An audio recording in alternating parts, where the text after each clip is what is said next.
the Geek Podcast. Today is Wednesday, March 2nd. It is episode 49, and I am Adam, joined by my good friend Logan. Hello. What up? And man, it's been a busy few weeks, hasn't it? Yeah, it sure has. Right. The last episode was our Secret Origins episode, because we took a 1 week hiatus live adjacent. And we hope you enjoyed that. I did. And man, what have you been up to? Vacation. Vacation? How was it? It was good. I got away from work, had some time off, and just didn't really have to worry about anything. It was nice for a change. That is always nice. Yeah, man. I had a fun few weeks. I went to a wedding. I had a baby. No, I'm just kidding. Gotta keep you on your feet. No, I went to a wedding, though, and now I've just been relaxing, playing some video games, enjoying The Walking Dead. I don't know if you're caught up. Yep. Oh, man. Oh, I've been really enjoying that. And just, diving into some games, some odd games I never thought I'd play. I accidentally purchased one. We'll get into that. And it's been fun. It's just been a fun, relaxing kind of few weeks. I wish I was on vacation, but I sadly wasn't. Yeah, but that's about it. So, let's get into it then, since we got a lot of news to cover. Yeah. Yeah, a lot of things broke. Let's kind of start from the top. We got some John Wick news. I guess the sequel grabs a new title in 2017 release date. Yeah. It's going to be...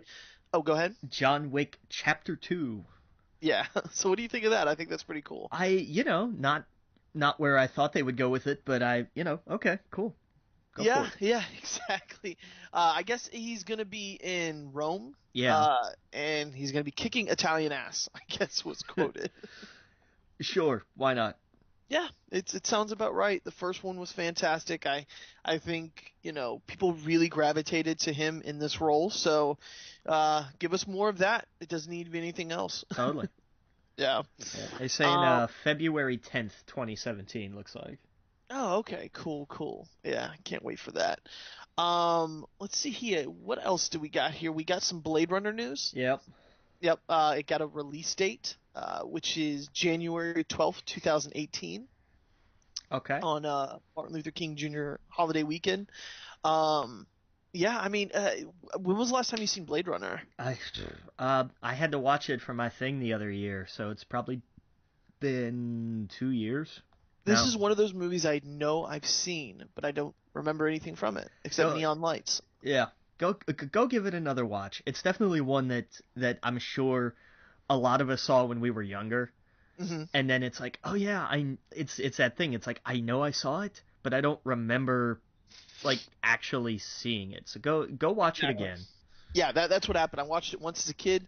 And I didn't understand it. I wasn't into it. And it wasn't like Indiana Jones where we watched it every other month or every year, that kind of thing. Yeah, it didn't stay in my subconscious like a lot of the other roles did. So, I don't know. It seems like he's going back to a lot of his old roles and maybe hanging up the hat on most of them.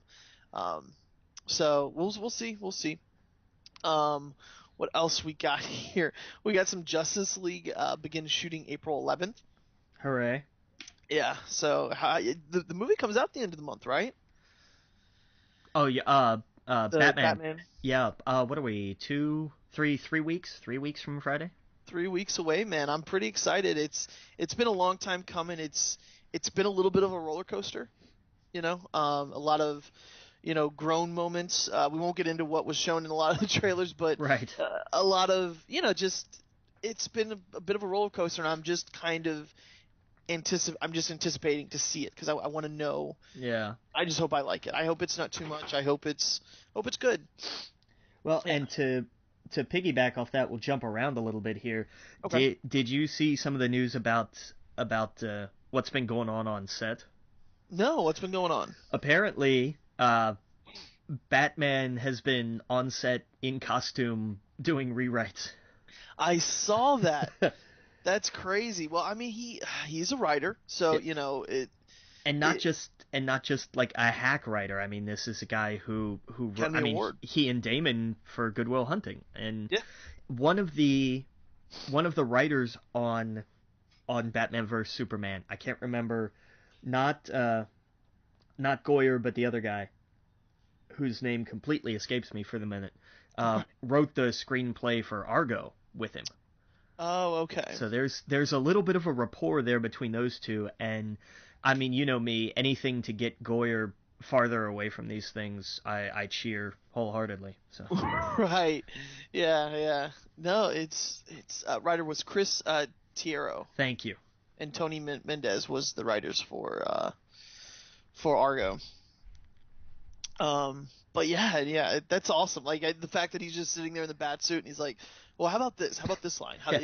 When you're there in the moment, that kind of creative process can change everything. Yeah, and I know some people like I know some people think it'll be a little hypocritical because when Bruce Willis does something like this, I condemn him like someone in 1600s Salem.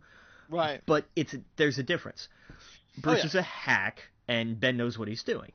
Right, and I imagine it goes down a lot differently. I imagine it's more of a collaborative thing.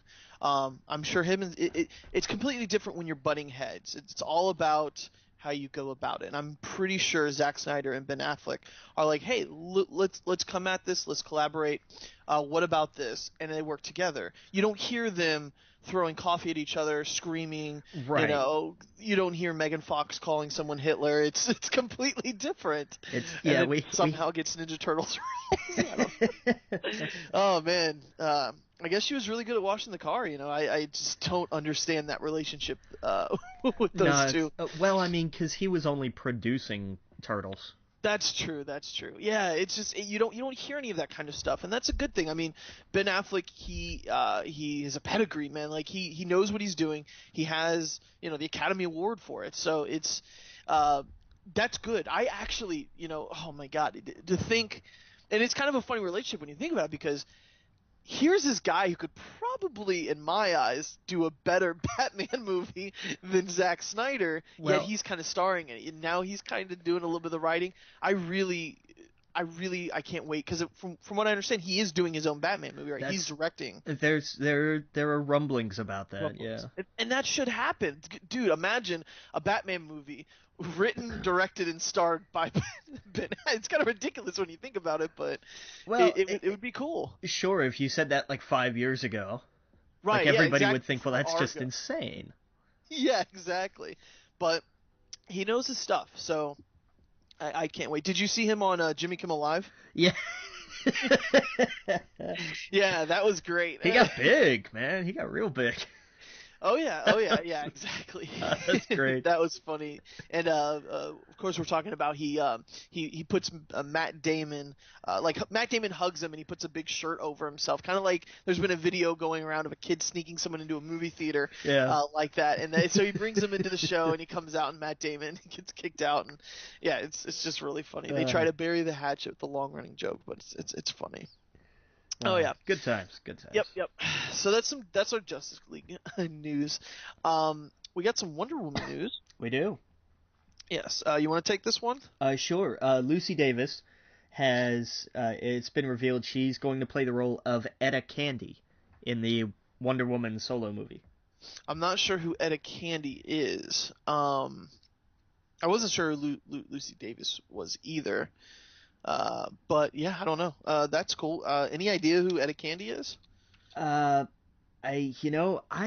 seem to remember like she was like she was some kind of like adoptive figure, or because this is old Wonder Woman, like this is Golden Age Wonder Woman, right? Story, but I think she was like I don't like ran a tenant building or something, like took her in is where I'm getting at here. Okay, gotcha. She was like, I don't know if it was like a foster parent thing or she was just like the big sister figure or what. I don't remember exactly, but that was the kind of role I think. I'm pretty sure it was in like that kind of capacity. Gotcha. Apparently she liked the phrase "for the love of chocolate." That's funny. Yeah, I just looked her up as well, and it's exactly what you said. Yeah, cool. That's interesting. See, I don't know much about Wonder Woman. I got onto Wonder Woman recently, and it's been more like Greek god stuff, which has been really cool. So I haven't really read any of like her origin story or any of that. So this movie's gonna be one of like the first ones where, if any of my friends are like, so what is Wonder Woman about? I'm gonna be like, I don't know much. I mean, I know just the basics, but that's it. I don't know her supporting cast or except Steve Trevor. But yeah, I'm really excited for that. Let's see here. What other news we got? We got some Ronda Rousey news. Basically, Ronda Rousey wants to play everything that you love. She wants to play Samus from a Metroid movie. Yeah, if they decide to make one, she's like, I'll do it. Right. This has to be like the fourth project she's been like, I'll do that. And this is the fourth project. I'm sitting here wondering, why aren't we doing this? Right. Oh yeah, no, absolutely. I was thinking it'd be cool if they actually did like a live action Pokemon movie. She'd be a cool gym leader. Yeah. I think she'd be a cool gym leader. And she'd totally be down for that. But yeah, no, how big of a Metroid fan are you? Not tremendous. Like I have enough knowledge of it. Like I'm more than aware of it, but it was never one of my series. Right, never mine either. I was never really big on it. Mm-hmm. And I know like a bunch of games came out around the same vein, like Castlevania, of course. If you're a fan of Metroid, though, there has been a game I have been playing that was just on sale. I don't think it's on sale anymore, but it was Axiom Verge, and it was the same vein. One guy created this game. One guy. It's on the PlayStation Network. It's like Metroid. You get different guns. Like there's a glitch gun where you shoot it at a wall and it glitches the game, and you're able to go through it and stuff. So it's really cool. So it's got great music anyway. But yeah, that's about as far as my Metroid knowledge goes. I know wasn't it a first-person shooter on the GameCube? They did the Metroid Prime series. Right. See, I never played those. And those were good. Those were like surprisingly good. That's what I heard. Yeah. You take the next one because I don't want to mess up the name here. Ava DuVernay, mm-hmm. who did Selma, right? Right. Yep. Has been tapped to do an adaptation of the A Wrinkle in Time books. Oh, okay. Did you ever read the series? I have started to like 6 different times, and wow. I don't know. Maybe it's just because I'm not pushing far enough. But at the beginning, it's word salad to me. I can't I don't know. And I mean, this is a beloved kind of sci-fi series, like sci-fi fantasy series. It's on top 100 lists. It's on top 20 lists. And I don't know. Maybe it's just me, but I just cannot crack into this. Oh, okay. Yeah, I've never tried it. You read, way more than I do. For a second there, I thought it was a series that a fan of the show, which we're going to get on someday, Sean, he loves The Wheel of Time. Have you ever read one of those? That's another one on my list, but I haven't read them yet. No. Okay, yeah, I've never read it either. Maybe we'll pick that one of these weeks. Right. But yeah, no, I've never read Wrinkle of Time, so okay. So, well, hopefully the movie, or it's a TV adaptation, is a little bit better, or it's a movie, I guess, a movie adaptation. Yeah. It's, okay, I'm sorry, I read TV movie, so hopefully it's better than the book. Yeah, it's a Disney project. Gotcha. All right, so we got some Pacific Rim news. Pacific Rim 2 to be directed by Daredevil's Stephen S. D. Knight. Yeah, the showrunner for season 1. So what do you think about that? I think that's great news. I'm all for it. Yep. Yeah, I think it's good too. I think you were a bigger fan of Pacific Rim than I was. But I am a big fan of Daredevil, so I'm all in for that. Now, is Del Toro, is he still like producer? Is he still involved? Right. Yeah, writing and producing. Okay. Oh, okay. So it's still, yeah. If you like the first one, it seems like we're gonna get a lot of the same. Yeah. Especially writing. That's the key. That's the key. That's what I think makes it special. Big time. Yeah. We got Michael B. Jordan, MGM, to remake the Thomas Crown Affair. I love this news. Yeah, I don't think I ever saw the Thomas Crown Affair. That's with Matt Damon, right? No. Oh. Who's Thomas Crown Affair with? Okay. The original Thomas Crown Affair was a Steve McQueen movie. Oh, okay, like 1960s or something, right? Right, and then they remade it in, was it like late 90s, early 2000s with Pierce Brosnan. Oh, okay. and now they're gonna remake it again. And I love that they're casting Michael B. Jordan, especially in light of everything we've had with the Oscars this past week.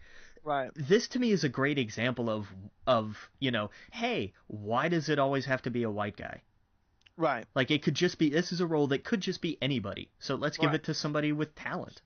Exactly. And I can't wait, because we saw him in Creed, and there was even a spark of it in Fantastic Four, pun slightly intended, where he has a charisma that he could do he could pass for like that kind of sort of suave, gentlemanly sort of character if he wanted to. Mm-hmm. Like, he could absolutely do it.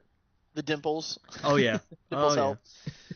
Yeah. No, I don't know anything about it, so I'm down. Yeah, I never seen. I don't know why I thought Matt Damon. I don't know. He's in a movie that's maybe titled the same. I don't know. I don't know. I couldn't tell you. But cool. All right. So what else we got? We got this is the most bananas news I've seen in months. You take it. Because I couldn't believe when I saw this. I thought this was an Onion article. It had to have been. Like, there's no way.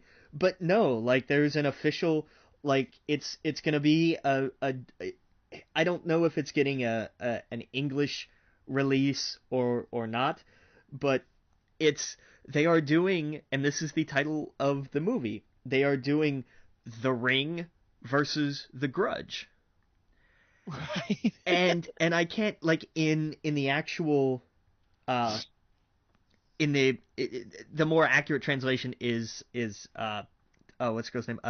Sadako versus Kayako. It's the names of the creepy monsters from each one. Right. But it's okay. Right. I don't. What is it? I don't understand how that's. How are they gonna? I don't know. Are they gonna fight? It's not like Freddy versus Jason, where it's like, here are two corporeal things that are just gonna wail on each other. Like, you could do that. Exactly. Like, that has that kind of thing to it, where they're just brutal killing machines. You can do Alien that. versus Predator. Right. But like, I don't like these things. Like, they approach you and then you die. Like, I don't. How is this? Like, it can't be a fight.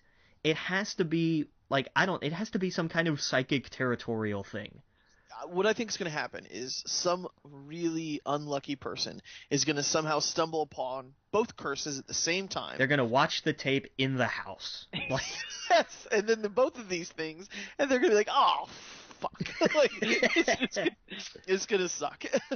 But, oh, man, that's weird. Okay, I mean, I want to see it just because this sounds so bananas. This is insane. So is this going to be like straight to DVD or? I over here probably. Right. Yeah. I imagine this comes in the theater over there, and this is like straight Blu-ray here. But I'll be checking it out. I'm curious. Oh, more man. Curiosity. Right? Yeah. It's really odd. I've been looking for a comparison of, like, here are two other things that are in the same space that you can't do that with, and I can't think of anything off the top of my head. No, I mean, it's like Monopoly versus Jenga. How does that even work? Right, yeah, exactly. I'm sure Hasbro's thinking about that. I shudder to think some of the things Hasbro's thinking about. Right. Army Men versus Monopoly. Yeah. Yeah, I don't even know how to leave that topic, but we'll just move to the next quickly. One. You're right. Wow, you take this one. I'm gonna butcher the name. Lin-Manuel Miranda is looking to co-star in the Mary Poppins sequel that they're working on. Okay. The one that they've got Emily Blunt already. I don't know if she's also in talks or if they've actually signed her for it. Mm-hmm. But I think we talked about that a couple weeks ago. Right. Yeah, it's odd that's getting a sequel, but that's just, I guess, the day we live in. Right. Yeah. I'm excited for this. I love Miranda. He does. He's been the force behind Hamilton on Broadway, and anybody that has been following me on Facebook or knows me, I've been plugging that album as much as possible. It's fantastic. Yep. Oh yeah. Oh, so he's doing it. Gotcha. Yeah, he's that guy. Have you listened to that album yet? No, I haven't. I saw you share it. But dude, you have to. It is so good. To it. I will. I'll go find it. Maybe we should do that as one of your books this week and just use that. Hey, I'm fine with that. Yeah, that sounds good. We got Ty Sheridan may play the lead role in Ready Player One. What do you think of that? I'm bummed. It means they didn't like my audition. Right. Yeah, that's true, I guess. So what do you are you familiar with him? Have you seen him in anything? He was in. I didn't really understand Tree of Life because nobody did. Right. But I do remember him from Mud. That's the Brad Pitt movie, right? No, that's a Tree of Life. I think was the Brad Pitt movie. Mud was the Matthew McConaughey movie. No, yeah, the Tree of Life was the Brad Pitt movie. Right. I remember seeing that one. Yeah. Yeah. I think I'm the only one on the planet that liked that movie. I think so. It was weird. It was bizarre. It is a strange movie. Like, I don't know if I liked it or not, just because I wasn't. That's where I'm at. I guess I should say. I don't know if I liked it or not. There's moments of brilliance and then moments of what the. Yeah. What am I watching? It's a Terrence Malick film, to be sure. Yeah. I saw the kid in Scout's Guide to the Zombie Apocalypse. Okay. Which is a cheesy, dumb, stupid movie. Isn't this also the kid who's playing young Cyclops in Apocalypse? Yes, he is. Okay. He is. He's in that. Yeah. By the way, I keep saying Scott. Scout's Guide to the Zombie Apocalypse has the best opening for any of those kind of zombie movies. So go search out the movie and just watch the opening scene where the kid sings. Okay. It's brilliant. It's really brilliant. I forget what song he sings. It might be Miley Cyrus or whatnot, but it's perfect. It's so funny. It's one of the funniest scenes I've seen in a while. But yeah, so it's just you'll see. The rest of the movie you can stop after that. Yeah. I've never seen Joe. That was with he was also in Joe with Nicolas Cage. Okay, that one I don't think I know. Yeah, so I guess we'll see him in Apocalypse. So there we go. All right, let's see. What do we got? Key Lime Slime Twinkies are the next Ghostbusters tie-in. I saw they're bringing back the Ecto Cooler. Well, maybe. Maybe. This was, because like somebody who claims to work with a marketing company put up something he said was a prototype for a relaunch of the drink on eBay, and that's, take that with a grain of salt. Right. Okay. Yeah. It would only make sense. I hope they're doing it, because I mean, look at everything else that's come back like that. We've had Surge come back. We've had French Toast Crunch come back. Right. Like this is the time for that. Like everything 90s, because that's our generation. We're the ones now making stuff, and we're saying, you know what was awesome? Stuff when we were younger. And I'm sure that like that applied to other generations, but we have things like crowdfunding and social media, and we're like, yeah, that stuff was awesome. Let's do it again. And so here we are. Yep. Exactly. So Key Lime Slime Twinkies. Okay. I'll try one. Yeah, works for me, man. I'll do Yep. it. Yeah. Oh yeah. We got Zombieland 2 news. Apparently it's still in development, says Sony for some reason. Right. I like that. I mean, that was 6 years ago. Yeah. Wasn't Zombieland 2? It was 2010, wasn't it? Yeah, it is. Yeah, and some of the cast did say that they'd be down to do it, Well, and I mean, Eisenberg and Harrelson have done, 2 Now You See Me movies together. Right. Like yeah. they've stayed together. I think it was Eisenberg that actually I saw recently. It was like, yes, I would totally like to do another one of those. Okay, sure. Yeah, why not? It was good, but that might be one of those like random, like just out of nowhere funny movies that if they do a sequel, it's like, nope, too much of it. Yeah. Yeah. Oh yeah. We got some J.J. Abrams news. Teases a third Cloverfield movie. Yeah. Yeah. I guess apparently they've been they were saying maybe that's not the end of it, that there's another project they would like to be working on for it. And if this is good, if this 10 Cloverfield Lane is, and this is so bizarre because it's coming out this month or next month? In a couple of weeks, isn't it? In a week, yeah, a few weeks. This is it's really going to be interesting to watch because it's not going to be a big blockbuster like, making a bunch of money. Right. It's also a smaller film that didn't take much to make. So if this comes out and is a hit, I love that. I love that they took a franchise and made two completely different kind of genre films out of it. Right. With no promotion, just out of the bat, like, oh, here's a trailer for a movie that's out in a few months. That's never been done before. Well, not successfully, I don't think. Not successfully, I guess I should say. Not to this level of attention, where it's usually that's done where it's a bad movie. Right. And the studio knows it's going to be bad, and so they just kind of bury it. Exactly. I guess I've never heard of a studio making a movie and no one knowing about it until it's out. Until literally a few weeks before it comes out. Yeah. It's next week. I forgot it's next Friday. It's next week. So yeah, it's the 11th. Sorry? It's the 11th, yeah. Yeah, that's perfect. Oh my God. Yeah, I love Goodman. So I was in once I saw him, and then of course JJ and the Cloverfield, and I was like, what? And I loved how it was leaked, like it was just some secret thing. Right. Yeah, it's perfect. We got some other news.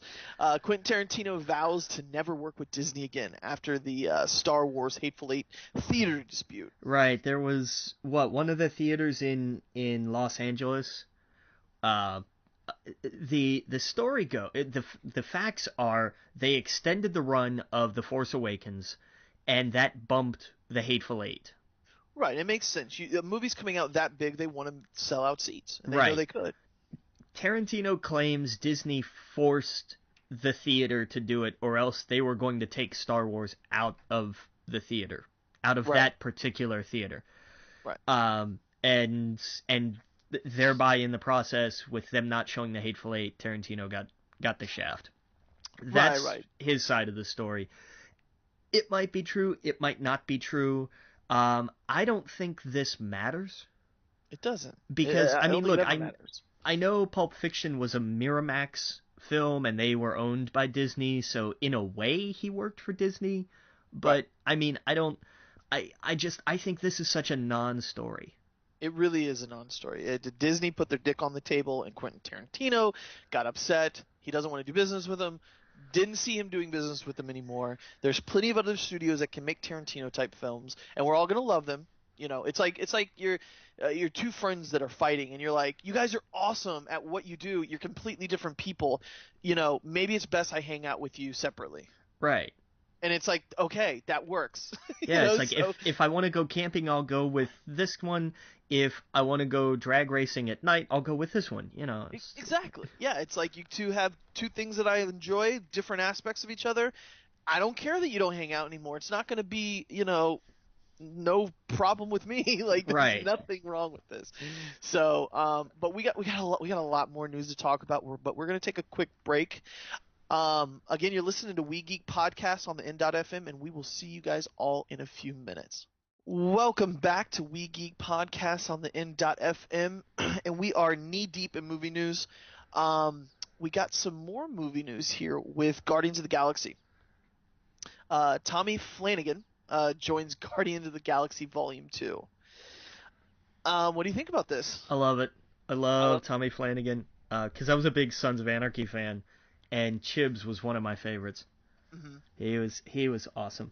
Yeah, he was I think he was the best of the bunch of the whole crew. He had the most heart and whatnot. He was good. Definitely liked his character in Sons of Anarchy. I haven't seen it. I don't know what other things he's been in. I'm sure he's been in a bunch of stuff. I saw him in something not too long ago that I can't remember.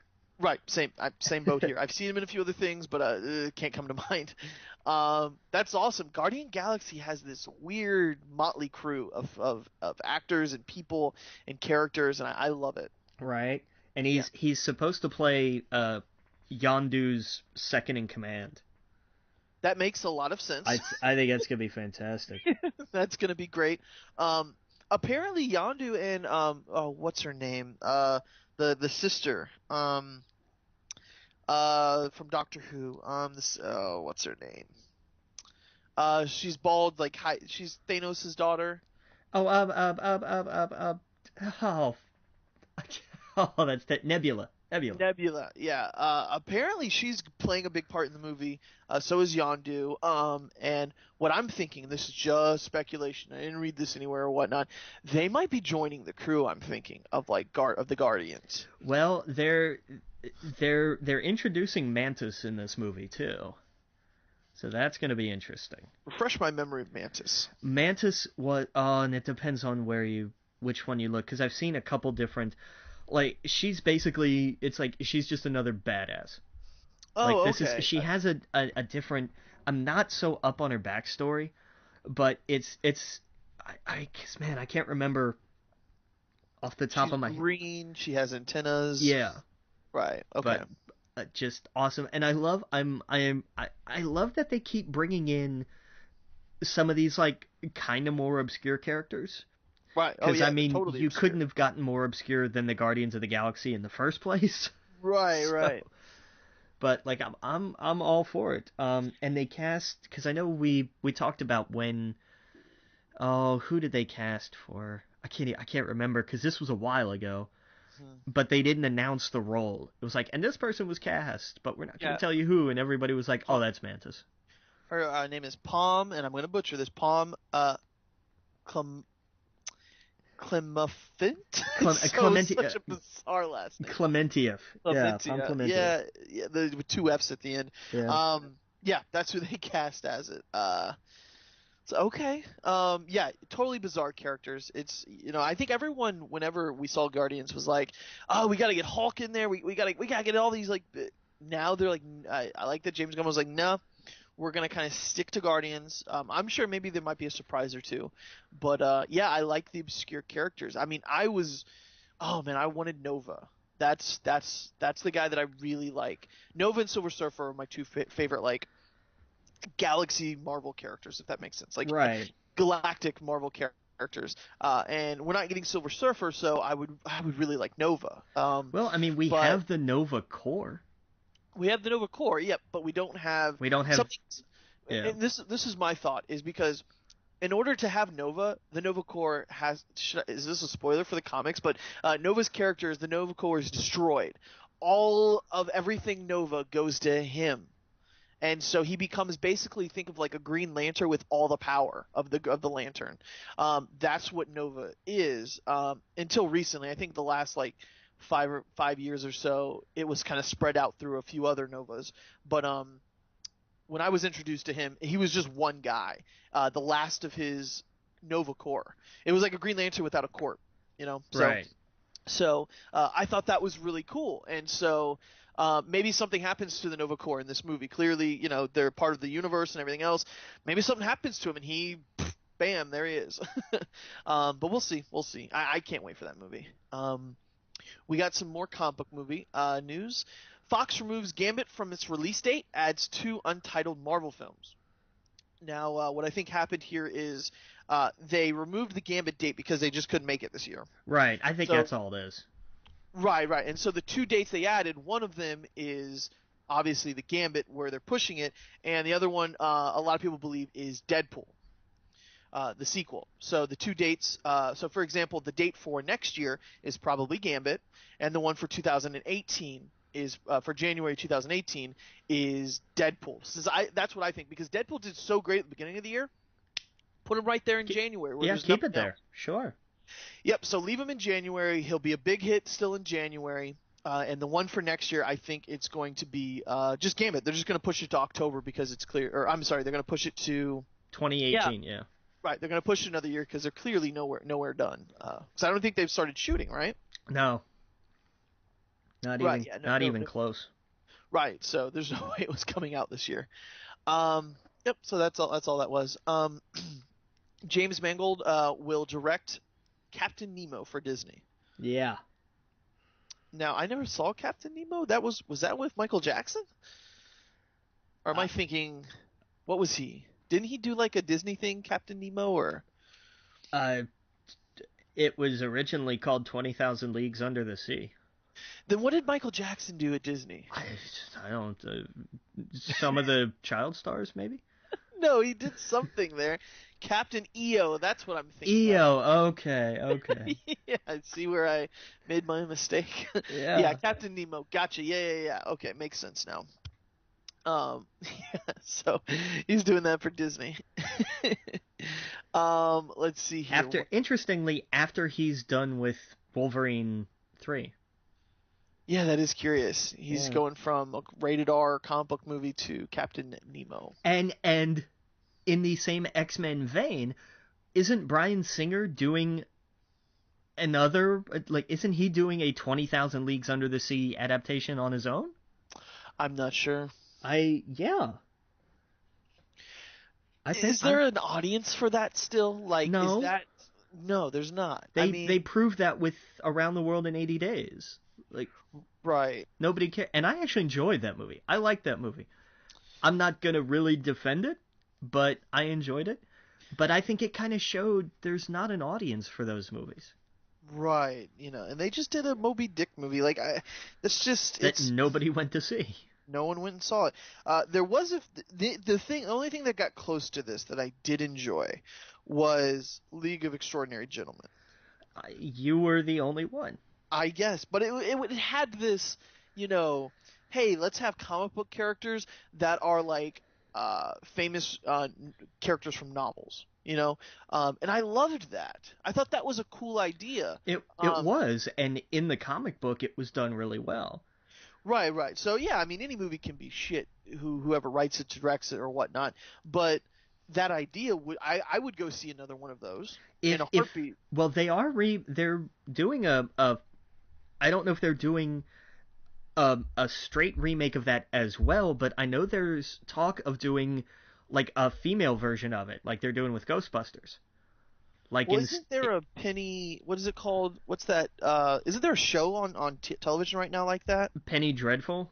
Is that Penny Dreadful? I don't know. I've never watched it. I have no idea. Okay. Yeah, I think that. Yeah, I don't know either. Yeah. Penny Dreadful. It has Frankenstein. It has Dr. Jekyll, Mr. Hyde, Penny Dreadful, Van Helsing, Dracula. Maybe that's what you're thinking of, because I think that is like a female cast, right?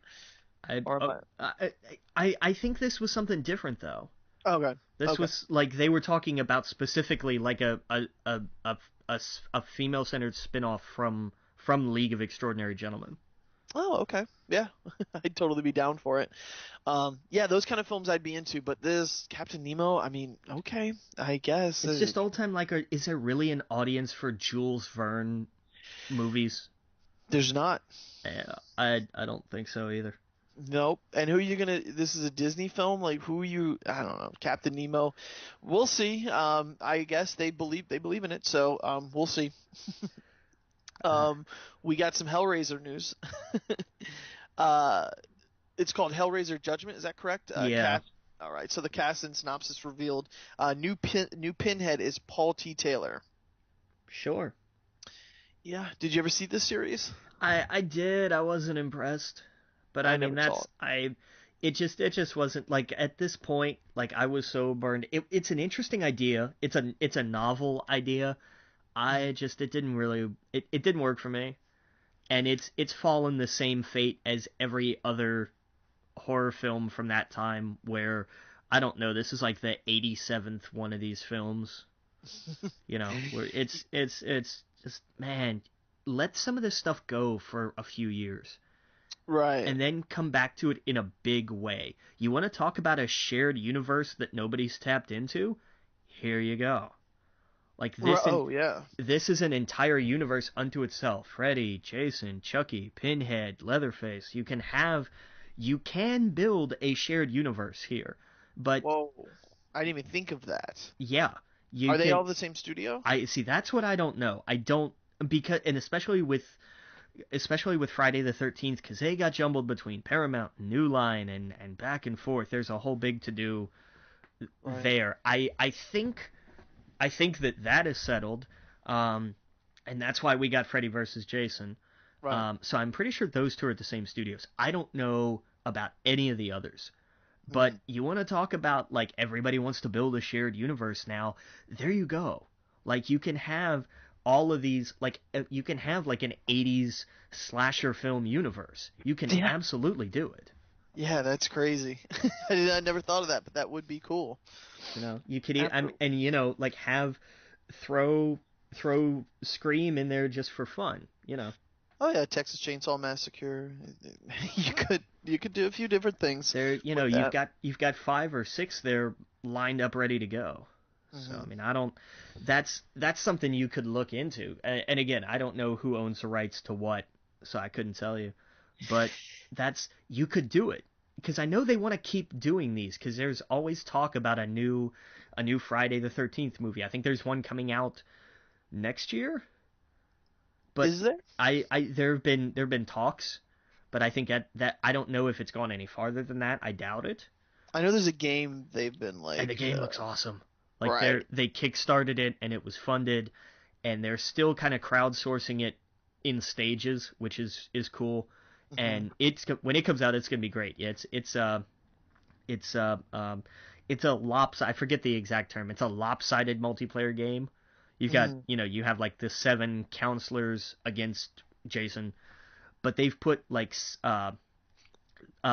Sam, shoot, I can't remember his name. The kind of like the godfather of the Friday the 13th franchise. Right. Oh, and like, this was supposed to be, when it started, it was just called like Summer Camp. Right. And it was supposed to be like an homage. And then like Kane Hodder and Manfredi, who did the music, and all of these people who were involved in the Friday the 13th franchise came over and said, look, you have our blessing, make a Friday the 13th game. Oh, okay. And that's why I can't wait for it, because this is like an absolute, like, they are making this. It started out as a passion project. It was a total love letter to the genre. And then when they got the blessing to go ahead and say, no, just do, you know, you don't need to do an homage to it, just do it. And like, these guys lost their minds. It's been fantastic to watch. That's amazing. And it's coming out in October this year, and I cannot wait. Yeah, and that's on Oculus Rift, right? I think they're working on a Rift version. Dude, imagine that. Oh, I'm telling you what. Oh man. Like, I know they're doing it's getting the basic treatment, PC and console, but like, they've got to be working on an Oculus variant. They have to be. See, horror is perfect for VR. PT would be perfect for VR. Like, get me out of this, you know. Those kind of games would be amazing. What I was thinking about, and we'll get back to movies in just a second. What about, like, well, actually, I'll wait. I'll hold that off for video games. But yeah, man, perfect. Jason Voorhees would be perfect for it. I pulled up an article here. I guess the producers, Brad Fuhrer and a few other people, that Michael Bay and whatnot, they have talked about the next one, and that they actually might delve into why he won't die, why he's still alive. You gotta be careful with that. Yep, because this is the Mandalorian debate. Yeah, this is definitely, like, because I mean, again, we got some of that with Jason Goes to Hell, and like, I actually went back and I actually rewatched that last week. Refresh my memory. Why doesn't he die again? It's the curse of the lake or whatever, right? Because he's pure evil from hell, and as long as his heart beats, he lives, and it's terrible. But like, they've tried to. I liked the reboot they did a few years ago. Oh yeah, me too. Where it was like, he's just kind of, you know, crazy, territorial, loner in the woods weirdo. Mm-hmm. I was totally down with that, because that's believable. Right. And there was nothing supernatural or crazy about it, except for Jared Padalecki, who's in it. Sorry, bad joke. But you know, it was just this idea of like, it's a legend, it's a myth. Oh crap, it turns out there really is a lunatic stalking these woods. Who knew? Right. Yeah, exactly. But we got a lot more movie. We still got movie news to talk about, and a lot more other news. We'll be right back. Again, you're listening to We Geek Podcast on the N.FM, and we'll see y'all in a minute. Welcome back to We Geek Podcast on the N.FM, and we still got a little bit more movie news to talk about. Let's start off with, we got some Power Ranger news. It began production, so yeah, I can't wait for that. Right, yeah. This is coming out next year, right? March? Yeah, March 2017. Okay. Yeah, so there's not much more news besides that. They just started production, so it's officially underway. Sure, just in time for the comic to come out. Yep. Yeah. When does that come out, actually? Today. Okay. Awesome. So I'll be picking that up. Yeah. Yeah. That's awesome. I'm glad we're getting some Power Rangers and it's coming back into full force. See, it's again nostalgia. Yep, it's that nostalgia thing. Absolutely. We got some Dark Tower news. Stephen King confirmed that Idris Elba and Matthew McConaughey will star in it. So they'll be rivals, I guess, right? They'll be at odds. I'm in. Yeah. I know. I still know nothing about this series. I don't care. I'm in. Yep, absolutely. So this is going to be really cool. Yeah, I don't know anything about these characters or anything like that. I'm pumped because of the talent behind it. And this is a beloved series from a lot of people. So yeah, man, I don't know much more about that. So yeah, we got some really. This news was bizarre. I love it. I love this news. Take it. Yeah. Nickelodeon has announced a TV movie based on something we all loved from the 90s, as they've been doing over the past few months. It's like, hey, here's a new this and here's a new that. Here's a TV movie based on Legends of the Hidden Temple. That's awesome. Let me read the plot synopsis for you, because they released an official synopsis. The TV movie will follow 3 siblings who break away from a lackluster temple tour in a jungle, finding themselves immersed in a real-life mission comprised of obstacles that they must complete in order to escape alive. The TV movie will feature elements from the original game show, including Olmec, a talking head who knows the secrets behind the temple, the Steps of Knowledge, the entrance to the temple and launching pad for the mission, and cameos from a green monkey, a red jaguar, and silver snakes, among others. I love it. I love it. Great. And the barracudas too, right? And the blue barracudas, I imagine. Like, I'm in. I don't care. And I love how they're like, it's a TV movie, because we know you cannot put this on the big screen. It's gonna be so cheesy, and it's gonna be so goofy. It's got to be a TV movie, and I applaud them. I love it.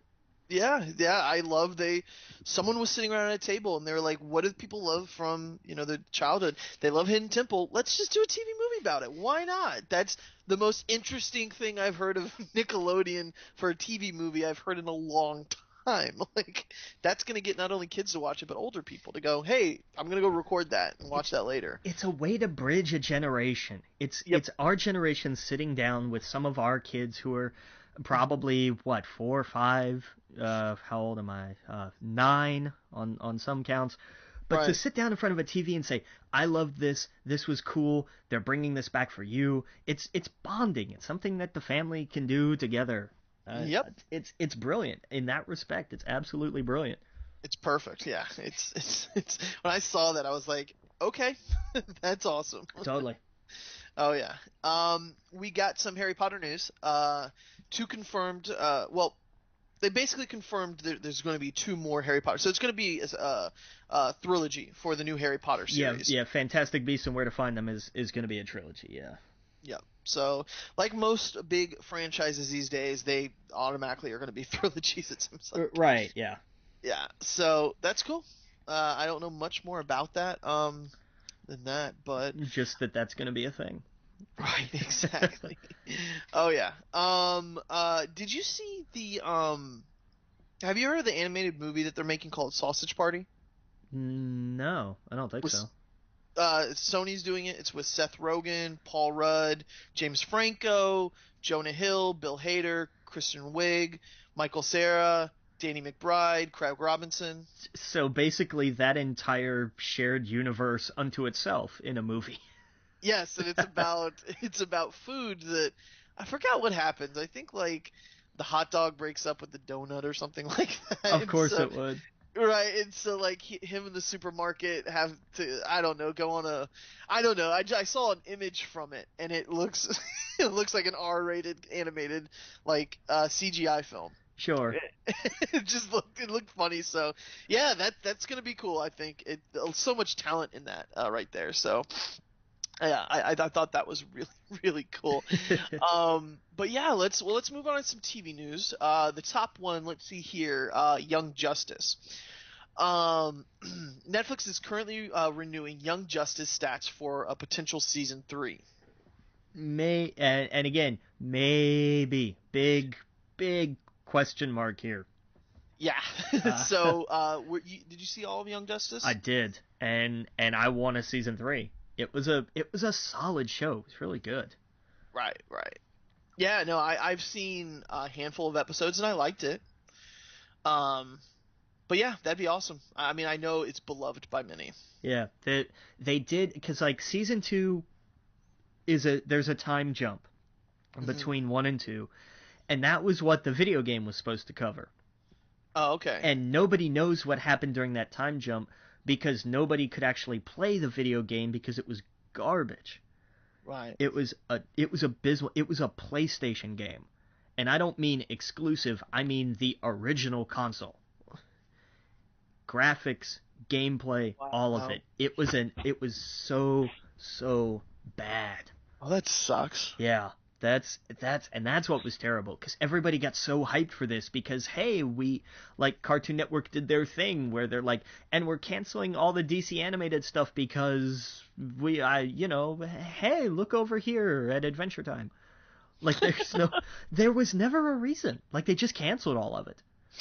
And, that is really bizarre. It was. And so, we had this coming, and like when you actually played it and you were like, ah. Do you think maybe like Adventure Time was just doing better merch than the DC stuff? That's hard to believe. I can imagine it did, but people were watching. Like, the ratings did not suck. Yeah, that's so weird. That's what was bizarre. It's like you should be able to have Adventure Time and that. You know what I mean? Like, it doesn't make sense. It's like, hey, Married with Children and X-Files are doing great. Let's cancel X-Files. Exactly. Like, why? Like, you're watching, the crowd is there for all of these shows. Like, you're not getting, you cancel the DC stuff and these viewers aren't moving to a different show on your network. They probably replaced it with more Adventure Time type stuff. I guess, but I mean, still, like, why? Like, all it did was make everybody mad. Right. Yeah, it seems this is one of the. It just seems like a no-brainer. Like, people want it, make it how they want it. Exactly. And some studios get that. Some studios really get that. It's like, for example, Disney. People wanted Marvels. People wanted Star Wars, and they gave them exactly what they wanted in the way they wanted it. You know what I mean? Some other studios, it's like pulling teeth to, like, you can tell there's some old people up there that just don't get it. Right. They don't understand. Well, hell, I mean, Cartoon Network originally passed on Pokemon. Oh, what a huge mistake. That's why it started on Kids WB. They went in there with Pokemon and they didn't want it. That's crazy. And then How did they not know? I don't know. Someone there just didn't have their finger on the pulse, because it seems like everybody over here knew when that came over here. Because I've listened to some podcasts of some people talk about being in Japan and the United States and being in the video game industry back then. They knew Pokemon was going to be huge. It was one of those, this could be something big or not. Right. But if it's something that they thought could catch on, and it did, like wildfire. Yeah. Yeah, like. It was crazy how popular it was. So, and still is. It still is. Yeah, 20-something odd years. 20 years, like this past Saturday? Yep, and I got yellow on the anniversary. There you go. I was pretty excited. Yeah. Kind of upset that I wanted to get the Pokemon Edition game thingy, but I was like, nope, can't spend any money like that. I'm not gonna do that. Plus, I kind of like having a black one. It's not, walking around with the Charizard. I don't know if I want all that. I'd rather nice black 3DS. Maybe if I was a few years younger, I would have that. But oh man, oh well. But yeah. So, where were we? So there might be a third season of Young Justice. We don't know. And Right. It won't be on Cartoon Network because they don't know how programming works anymore. Jesus. So It'd be perfect on Netflix, even if they released it once a week or whatever. Netflix would be stupid not to do it, because I mean, look at this is the platform for things like that. Let the people grow. Damn it. Yep, exactly. Same kind of vein, sort of, not really, but we got Fox is announcing that there maybe more X-Files out there, which there's going to be. This is a no-brainer. The numbers were huge. So yeah, unless Fox really is that. I mean, I guess we shouldn't hold it past them. Well, I mean, yeah, but I mean, look at, if nothing else, if there's nothing else that's happened this year, for them to look at X-Files and say, hey, look, the numbers were solid. People wanted it back, and it didn't overstay its welcome. I know people wanted more than just a handful of episodes, but I think that was smart. To just say, we're going to do a half dozen, and then, let that be that. Make it a special event thing. And it's the same thing we keep talking about. Give the people what they want. Fox should be looking at things like Deadpool and saying, hey, you know what? We let them make the movie that people told them they wanted to have made, and it's beat everything, pretty much. Yeah, it doesn't make any sense. It's like, why even have focus groups when it's like, you hear the internet, you hear what they want, give them the majority what they want. Yes. What do you have to worry about? People walking out happy? Yeah, right? I mean, what's going to happen? You're going to make a $58 million movie that winds up grossing, I mean, it's probably going to hit almost $1 billion worldwide. Yeah, exactly. Yeah, it's crazy to think about. But hey, we'll be right back. We got some more TV news to talk about. Again, you're listening to We Geek Podcast on the N.FM. See you in a minute. Welcome back to We Geek Podcast on the N.FM, and we are knee-deep in TV news. We just got done talking about X-Files coming back, and the way that ended, man, they have to bring it back. That's not an ending.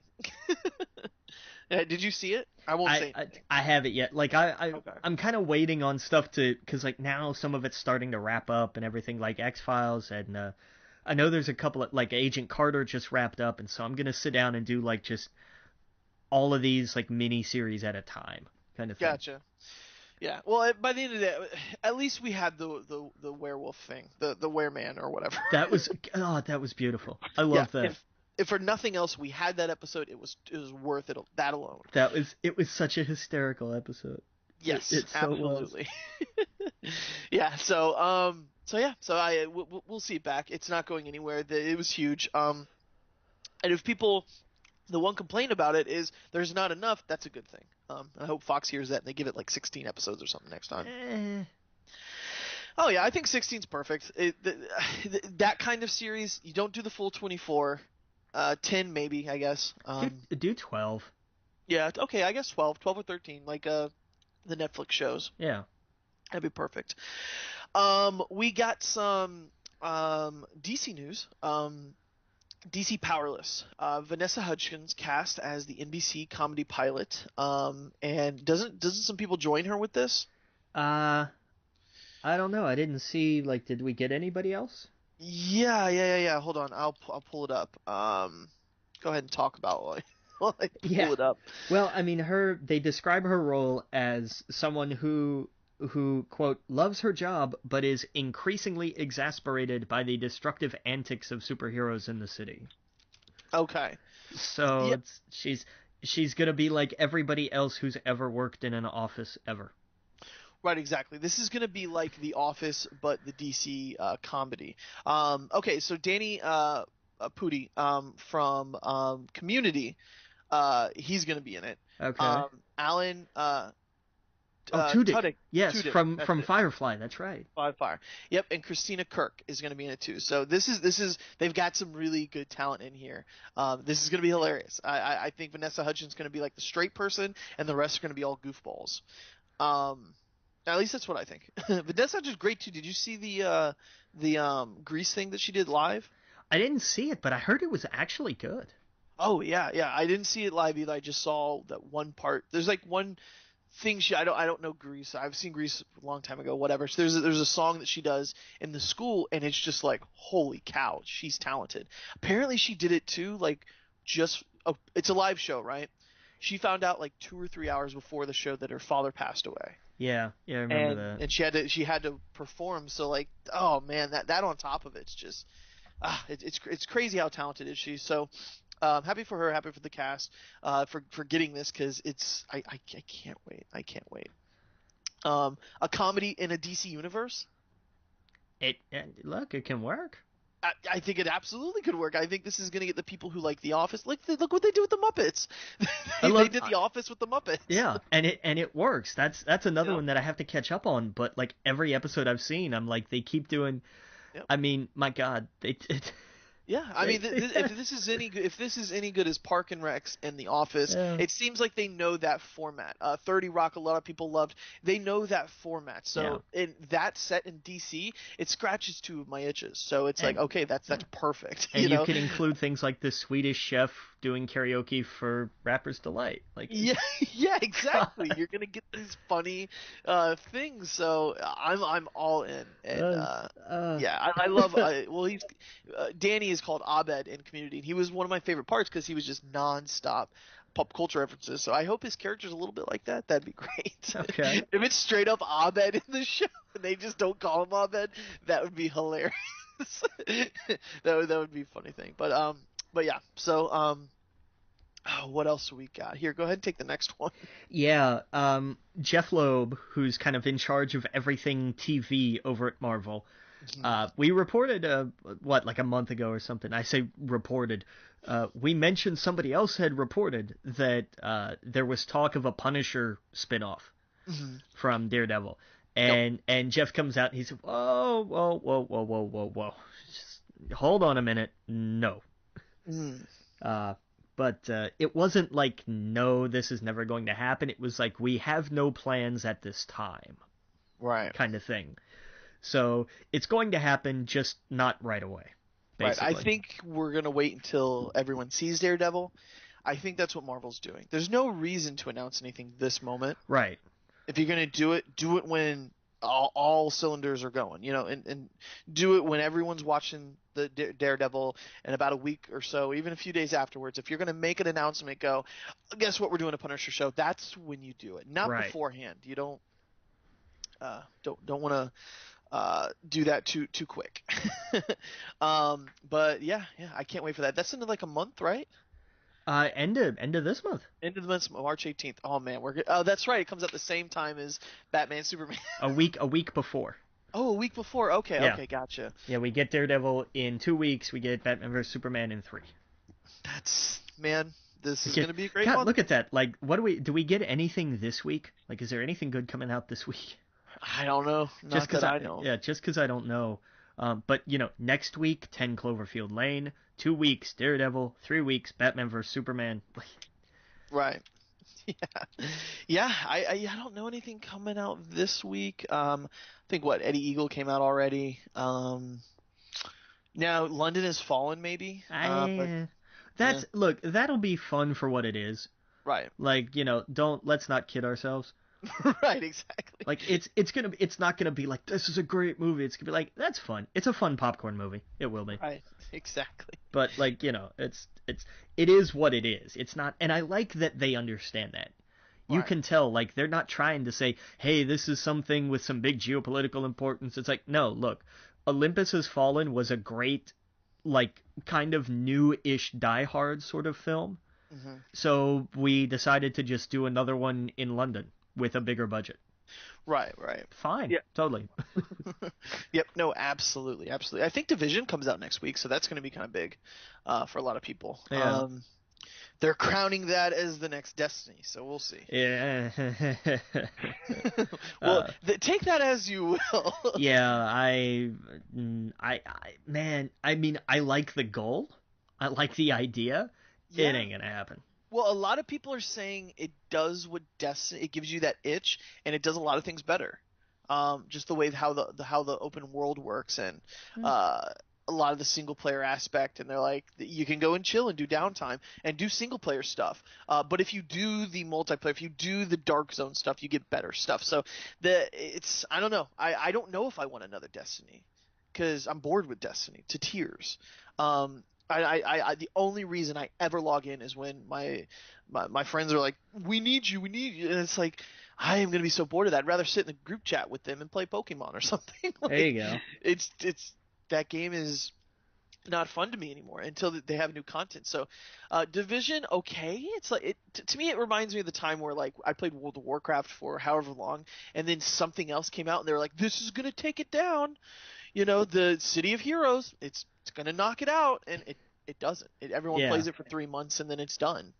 And then Destiny comes out with another pack, and everyone's right back. So we'll see. Well, I'm holding off on that. I'm not getting it right out of the gate or anything. I'm gonna wait and see what the water's like first. And back to TV news. Kind of went on a tangent there. Oh, right. So we had Punisher. Us go on a tangent? Never. Right, exactly. Sarah Michelle Gellar officially joins Cruel Intentions TV pilot. Okay, that makes sense. Yeah, totally. Yeah. So I imagine this is going to be a modern spin, so maybe she's the mom or something like that. Some relation to the character. Well, because she's playing the same character she played in the movie. Right, exactly. So what I'm thinking is, obviously she's older now. Yeah. So, and I said relation as a pun, but I hope someone got that. Yeah. Yeah. So, but yeah, so I don't know. Okay, we'll see. That was the Netflix and chill before Netflix existed, so we'll see what the show's like. Let's see here. Yeah, that was like the Grey. Oh wow, my mind just went blank. Were you gonna say Grey's Anatomy? Is that what I was gonna say Grey's Anatomy, but that book. Wow, my mind just went blank. What's it called? The Grey. 50 Shades of Grey. 50 Shades of Grey. Yeah, I was gonna say that was kind of the 50 Shades of Grey of the 90s. Or yeah, it was 1999, I guess. So it was early 2000s. All right, so back on track here. We got Rivendell finds its Archie and Luke Perry. I guess Luke Perry is his dad. Yeah.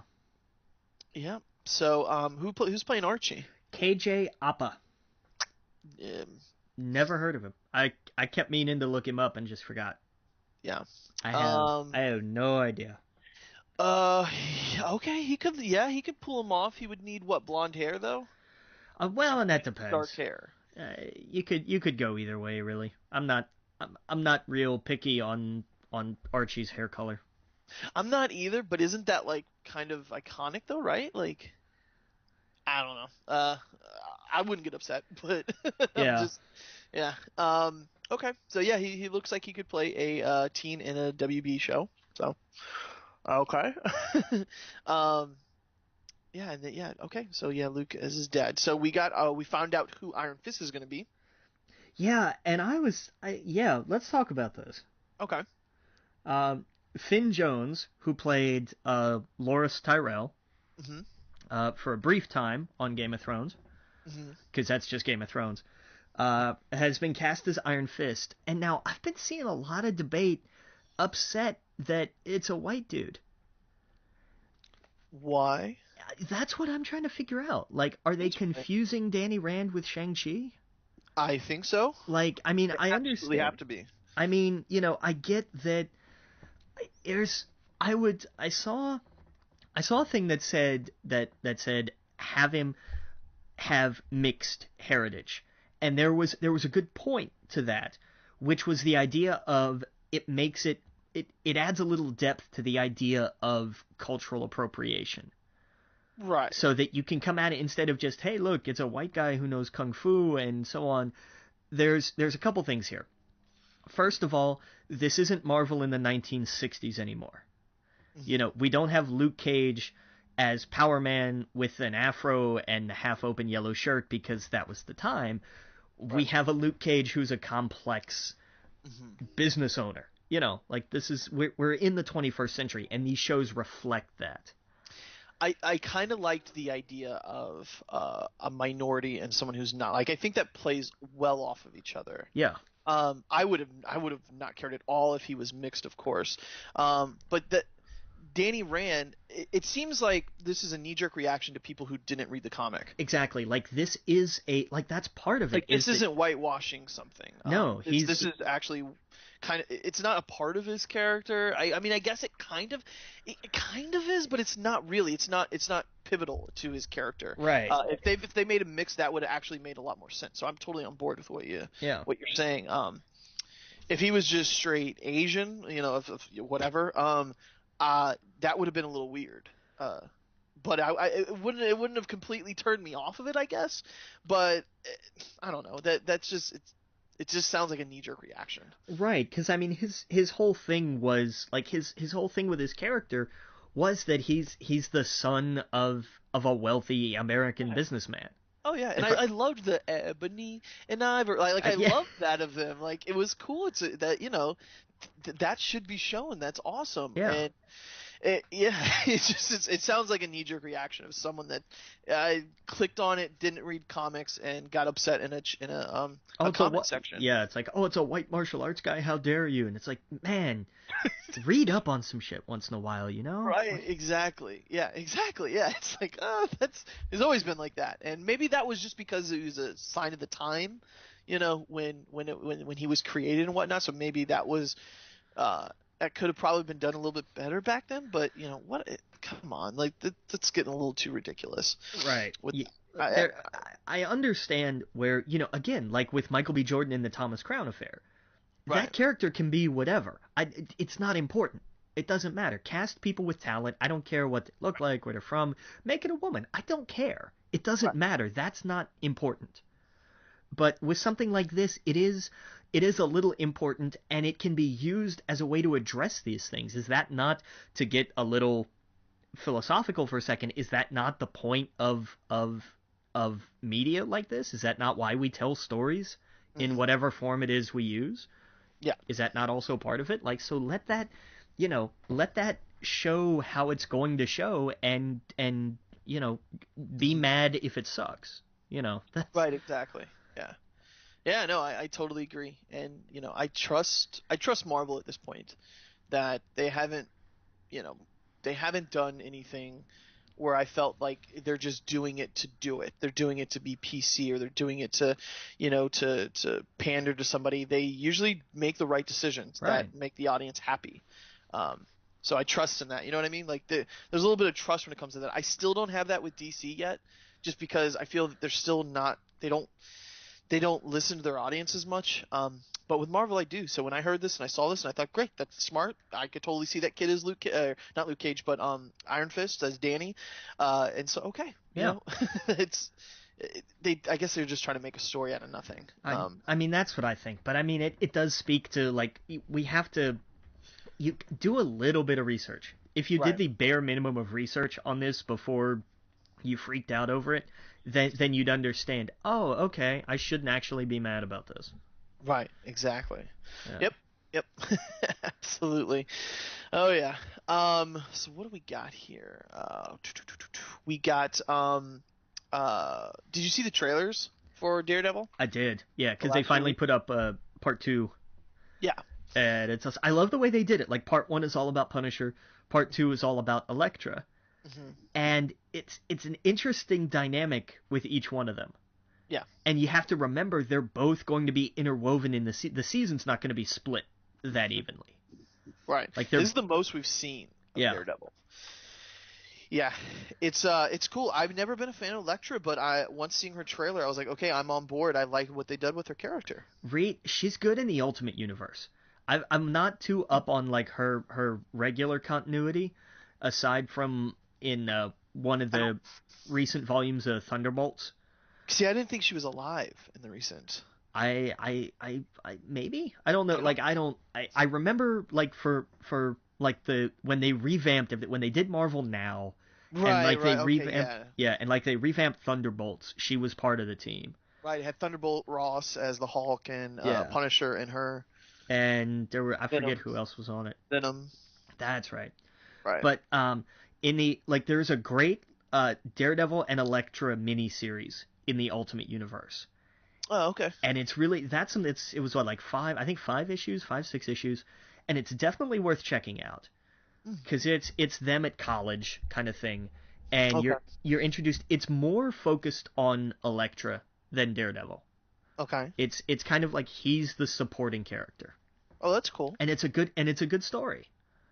And it really establishes the idea of of each of their characters, but her in particular, of not just, hey, look, I'm an assassin and I have size. It's like, no, there's a history here. There's a rationale for this, and it showcases the dichotomy between those two of law and of justice and vengeance, kind of thing, and it's really good. Yeah, and they play with a lot of that in these two trailers. Like that's kind of Punisher's whole thing is like, I forgot the quote, but he was like, You're one bad day away from being me." There you go. Perfect. Yeah. And it's so right on the money. Right. Yeah. Exactly. And I think Elektra's kind of in the same ballgame where he has a reminder, like, don't go kill anybody. Like, no killing people here. Yeah. And I thought this was funny. She's like, "Say, you want to get something to eat?" Like, yeah. Like it was nothing. Yeah. And it was good. So I'm excited. That's the end of the month, or a few weeks now. 3 weeks. So 2 weeks. Jesus, it's getting even closer by the minute. Yeah. So I'm pumped for it. Now this next show, did you ever watch Bones? I watched like the first, I don't know, 5, 6, 7 seasons maybe, and then it just got to be one of those where it was kind of like the same thing with CSI, where I was like, I get it, the character evolution is interesting, but I can't do 12 seasons of this. It wears on me. It really does. But the next season of Bones, its 12th season, I think it's its 12th season. Is gonna be its last. Right.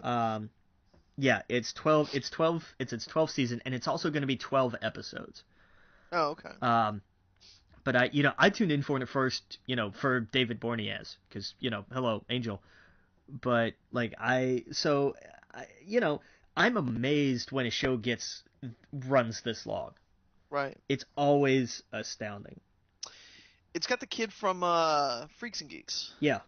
Yeah. That's what I noticed right off the bat when I saw it. I never really saw Angel or Buffy. That's one series that's like in the bubble of pulp culture stuff where people are like, "What?" Yeah, that was one I never watched. That's I recognize him. I would say go watch Buffy, but I don't know if you can come to that for the first time now, because it's such a 90s show. Oh yeah, it's just that, and like Dawson's Creek, I kind of put in the same thing. Like that, it's a part of that time period. And watching it now, it's kind of like someone watching Star Wars now in their late 20s that's never seen it before. They're gonna be like, "Not for me." I could see that. Does that make sense? Yeah. Yeah. Or like Doctor Who, or I don't know. I'm trying to think of things where you have a different mindset when you've seen it as a kid. Some Power Rangers, for example. You never watched Power Rangers. And you went back and tried to watch it now, you're not going to enjoy it later on in life. No, it's not going to give you the same feeling. It's not. Right. Exactly. You're not going to have that nostalgia. You're not going to have any of that. So, yeah, I mean, okay. I mean, if anything, I'd probably watch Buffy over Bones. I'd probably go back and watch that just because it's kind of more, I think, more pivotal, right? You'd enjoy Buffy more over Bones, for sure. Right. Yeah. Oh yeah. So yeah, there's that for that. Let's see here. Now this one I thought was interesting. Stephen King, The Mist, gets TV series treatment with pilot order from Spike. Yeah, because the movie didn't tell the entire story. It didn't? See, I didn't know that. No, sorry. Hang on. I'll mop up that sarcasm for anybody else slips on it. Well, okay, it did. So, it totally okay, did. Gotcha. Yeah, the movie was fine. It's done. I don't understand why this needs to be a thing. I don't. Well, I mean, we got a cool story about a guy in this. Don't know anything about why it happened, right? Like, we don't know why it happened. It just happened and it went away. Right, but that was kind of part of the story. And I love that. And we'll always have that. We'll have that movie to go back to. I own it. I love that movie. But it's a cool concept. I mean, I wouldn't be if it's a good series. Like, that's kind of interesting. That's like Spike's going, how the do we do Walking Dead? What the shit? How do we get Walking Dead on our channel? Oh, here's this crazy thing that happens in this universe. Let's do that. Let's have this Mist. Look, if they could turn into the Stephen King miniseries network, it would work. Yeah, do a half dozen episode miniseries on every Stephen King story you can find, and I mean, come on, that's it. Let have you been watching 11/23/63? I haven't. Is it good? Oh, you gotta watch it. See, my point. Yes, and see, I know you've been weird about James Franco. Look. You will like this. You will like this. You will like him in this. I guarantee it. I hate him, but when he acts, like, he's good, and especially lately, like I still don't like him as him, but if he's in something, it's usually not bad. Right, he doesn't act like him. He acts more like someone from that time frame. Well, he's from 2016, I guess, but he sort of adapts to. You know the plot, right? He goes back to he goes into a closet and he's in 1960. He's a few years before 63. He's got like 2 or 3 years before. It's all about the assassination of Kennedy. Right. And so, it's kind of that classic, like, would you prevent it? Could you prevent it if you went back in time? And how would that alter, would we have gone to Vietnam? Would all of these things in the world happen if Kennedy was saved? And it plays with that concept.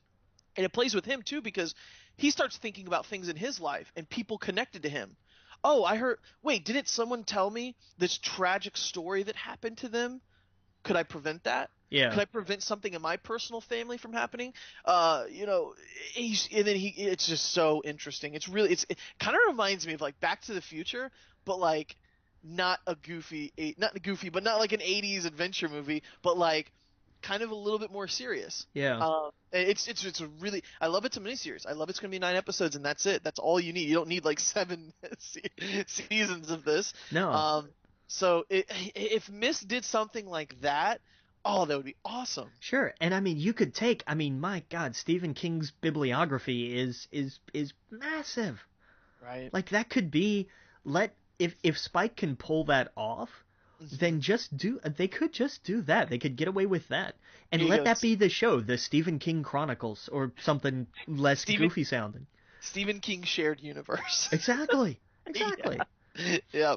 I think it'd be cool. The Mist, if it was a like we talked about, a whole series, I don't know about that. A mini series would be perfect. A few seasons would be great. 3 seasons maybe. I don't know how you would do a TV show about that, but you get a mini series. Like there's just not enough. Even if you extrapolate, even if you wanted to branch out and say, well, let's look back at the project and see what this thing really was. You don't get that much. Even if you really went outside the box to try and create a mythos behind that, you're still not going to come up with a season of material. And didn't it had like Lovecraft type stuff in it, right? There was a little bit of some Lovecraftian going on there. I thought I saw some imagery of that and whatnot, but that would be really cool if someone started tapping into the Lovecraft universe. Well, there's a game coming out based on Call of Cthulhu. See, why hasn't anyone tapped into that? Because people are terrified of it. And I don't mean like from a psychological standpoint of like people are afraid of this. I think they're genuinely afraid of screwing it up. Okay. And so that's why you get this only in like tabletop games. Right. Basically. Like those are the only things you could kind of come at it from. Right. But I mean, I and we had some of that in Afterlife with Archie. If you remember. Everything that happened. Absolutely. It was like the second it was the big, zombie thing, and then it turned into that. Yeah. Yeah, well, because that was how it opened it. That was all Sabrina's fault.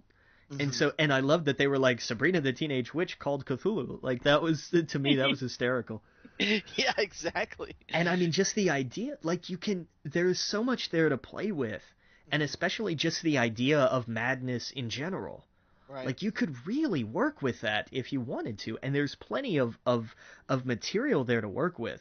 I genuinely think that, and I'm not a big Lovecraft guy, but there is so much there that is so untapped.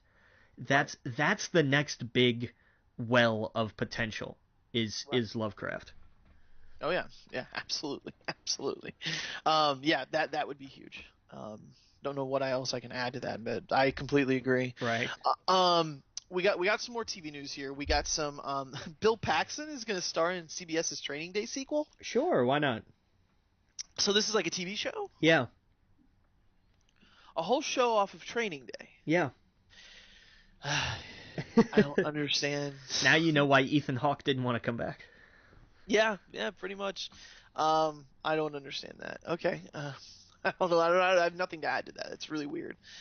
Man, we are just in a week of cool things being turned into TV shows for no reason. The Departed producer reveals plans for TV series adaptation.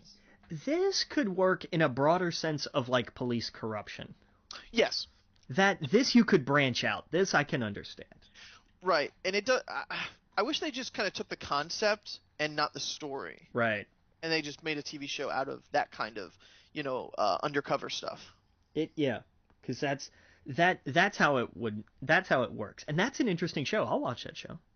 Oh yeah, absolutely. Imagine like Leo pops in the background, just walks across the room right. for no reason, carrying his new Oscar. Yeah. Oh man. Oh, what a moment. And his message too. I thought that was important. Yeah. Oh yeah, big time. Yeah. Oh yeah. Well, actually, we're going to take a break. It sneaks up on us, but we're going to take a break. Again, you're listening to We Geek Podcast on the N.FM, and we will see you guys all in a minute. Welcome back to We Geek Podcast on the N.FM. We're going to get through some more TV news here. You go ahead and take this one. Yeah, Jason Katniss, who has done he did Friday Night Lights and Parenthood most recently. Okay. He's getting a dating comedy called Mating. That it's going to be an anthology series on Showtime, I think Showtime, and it's going to focus around like the dating life of a different protagonist every season. I like that. Could be fun. Yeah, I like that. I really like that. Sounds like a good idea. Where you get a short story, bam, here you go. Next season, completely different story. Yeah, American Horror Story, but a rom-com instead. Oh yeah, I've been enjoying the American Crime Story. It's been good. We got like 39 TV revivals and reboots. We'll throw the link up on the page because it's just insane. Like you get to see basically everything we've talked about today, more or less. And then Tremors, Training Day, Tremors, Cruel Intentions, MacGyver, yada yada yada. Departed. It's madness. Jimmy Smith to star in 24 Legacy for Fox. Yeah. Yep. So he's going to be in the new 24 show. We got Sarah, how do you pronounce her last name? Shai, starring as Nancy Drew in CBS pilot. Yeah, they're just calling the show Drew because that's not confusing at all. Right, exactly. I don't know if they mean Carrie or Barrymore or what. Right, yeah. And High School Musical 4 got greenlit by Disney Channel. Why? Why not? Those are huge actors now, right? Yeah, but they're not coming back. You don't think so? I don't think so. I don't know. I don't know anything about that stuff. No, a nationwide casting search begins today for the project, which will continue the story of and introduce new East High Wildcats. Like, it's going back to the high school. These kids can't play that anymore. Oh, that's true, I guess. It's a new... I don't know the mythology of High School Musical. Well, then sit down, son, and let me tell you. Yeah, exactly. I don't think I've ever seen one of them. They were cute Disney TV movies, and that's the thing people forget. The first two were Disney Channel TV movies. Did they go to the theater? And then the third one was a theatrical release. Oh, it was that big. Yeah. Gotcha. But the first two were Disney Channel made for TV movies, and that's what they're going back to. That's what 4 is going to be. But why? Why? Do something new. Do something interesting for a change. Exactly. Middle school music. No, I'm just kidding. Yeah, right. Summer camp musical. There you go. Yeah, they did that already. It was called Camp Rock. Okay, well, they beat me to it. Yeah. Well, we'll get into some video game news. Someone leaked a BioShock collection for the PlayStation 4 and Xbox One, and PC. So you're gonna get all the BioShock games, the 3 of them. So to get you prepared for the next one. Yeah, sure. Why not? Yep, great collection, great games, fantastic. Go play them. I've only played parts of them, but they were great. What I played.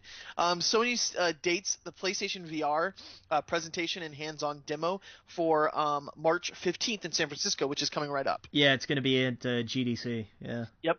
So real fast, what do you think the number is going to be? The price. I 400. Yes, I'm sitting at $399. I agree. It shouldn't be. It should be $199. Maybe they get away with $299, but nobody's gonna pay $400 for it. I don't know. HTC just sold out, and their device is $800. Well, but their device comes with a phone, doesn't it? No, I don't know. I don't think so. I think you put your phone in it. That's what I mean. Their device is a visor. Like, that's all it is. It's not an actual... Like, everything is done on the phone. Exactly. That's what I mean. Should be more expensive. Like, I think they're honestly going to take a cut. Because this device is probably $900 or $1,000. Nah. But I think they have to match the price of the system. I think people are overselling the fact that this is... Like, look, this is not the processor. Isn't this just the headset? Like, this isn't the whole thing. Like, doesn't this have to run through the console or something? That's what I'm not clear on, I think. Well, it's gonna have a box that it runs through, and then it's gonna be connected to the PlayStation 3. Just your HTC one, I'm sorry, not your HTC, but your Oculus. The computer is what's running it. Right. You know, this isn't like for example, the Microsoft glasses, the HoloLens, by the way, is now $3,000 if you want to get a dev kit for that. That has Windows 10 inside of it. Like, that's its own thing. I get that. That's its own thing. This is not. This you're paying for the peripheral. There is a machine that you do hook it up to that does a lot of, I guess, the processing or whatever, and then yes, you plug it into the PlayStation. Right. That's what they haven't really sold. That's what they haven't explained. It's like, hey, look, it's a visor, and you have your controller, and I'm like, that's... Well, to be fair, we haven't been to a demo where they talk to us about that, where they show us, here's the thing, because when I've listened to podcasts, they explain that pretty well, that there's a machine, and then you plug it into the PlayStation, and then you're in, you know, whatever your world you're in. Right. But I think it either has to, if it goes higher than the price of the PlayStation, you have to wonder why would someone do that when they could just buy another Xbox, they could buy a Wii U, or an NX coming up, or anything else, laptop. Yeah, and that's why I think even 300 is too high. I understand from I understand their side of it, but from a consumer, like, I don't listen to those podcasts. Like, I know what Sony has told us, and what they have told us is not sufficient to charge $300 for. It's not. Well, if it's $400, it's less than half of what they're selling the other two headsets for. Like, that's the crazy thing, is that they are going to be at a loss even if they're selling it at $400. Right, but remember the crowd. Gamers in particular are not usually like tech people, and I know I'm going to get a little flack for that, but you know what I mean. Like, nobody is buying this for the specs. Nobody is looking at this in that respect. Like, it's still being marketed as a peripheral. Right. So yeah, I totally agree. Yeah. I see their side, and I see your point, and it's well taken. But I don't think they get away with it from a marketing standpoint. I don't think you can charge $400 for what people are going to look at as the next, as like, if you blended the Kinect and the Move, you get PlayStation VR, and you want me to spend as much on it as I would have if I bought the deluxe edition Uncharted Collection PS4 bundle? Well, what I think they're going to end up doing is they're going to sell a bundle with it all together. Yeah, and and then they might be able to absolutely reduce the cost of it, because then they're cutting away from the PlayStation. That's the thing. I think the PlayStation, because it's to me it's kind of the best of the VR situation, because you already have a PlayStation. It has to be the cheapest of the three, and you know they're going to have to me a better library, because it's Sony. It's on the console. It can do that. Where the PC is probably gonna have a lot of fun indie stuff, but I see this having the better library. Agreed. But I mean, I don't know. We'll see. We'll see. Let's see here. We got the games with gold real fast. We got what are some of the titles? Sherlock Holmes, Crime and Punishment.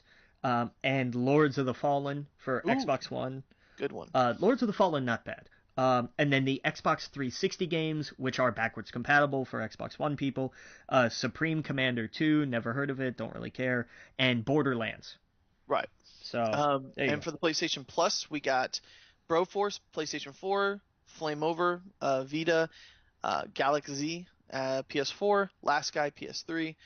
Reality Fighters Vita, and Super Stardust HD PS3. It's weird. None of them are cross like they normally are. There's usually one or two that are cross buy save thing. I think Broforce is cross play. No, just PS4. Huh. It's really odd. It is interesting. It should be Vita. The game should be Vita. Yeah, totally. Yeah, like Digimon, for example, that's crossplay. Oh, we'll get into that maybe next week. But yeah, so let's see what else we got. What is this? What is this Resident Evil news? Resident Evil 4, 5, and 6 are coming to PS4 and Xbox One. What? Nobody wants 5 or 6. Just give us 4. We'll be fine. Right. See, I've never played 4, and I hear praises from it. 4 is the last good one. Right, and I hear that would still hold up. Yeah, it would. It absolutely would still hold up. Right. And they're going to be $20. They're $20 a pop. Oh, okay, perfect. That's perfect price.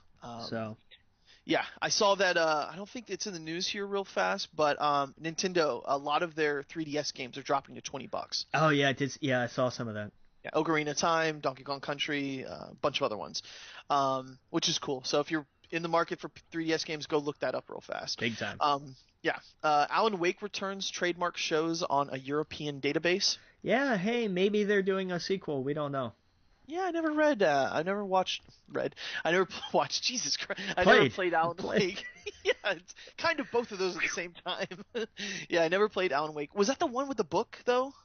Novelist? Or am I totally off base? Yes, it was. See, there was some logic. There's a connection there. Right, exactly. GTA publisher will be at E3 in a big way. Yeah, was it Rockstar, right? Right. Interesting. Give me interesting. Yeah. Some people left the show floor. Did you see that? I don't know if it's in the news here. Activision will not have a spot on the floor.